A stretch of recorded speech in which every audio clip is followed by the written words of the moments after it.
Heard Museum Permanent Exhibits. 1. Visit the Heard Museum. Some of the exhibits that you'll find there every time you visit include 1. History and collections of the Heard Museum located in the Sandra Day O'Connor Gallery, which traces the museum's history of more than 7 decades. 2. We Are Arizona's First People, which is an interactive visit with Arizona's 21 federally recognized tribal communities. 3.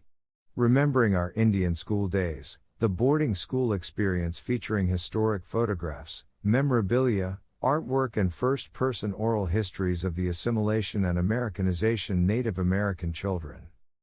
4. Every Picture Tells a Story is another interactive exhibit with more than 200 works of cultural and fine art that shows how designs tell stories based on life experiences involving the environment, nature, animal life, family life, and community. Hands-on activities for all ages are found here. 5.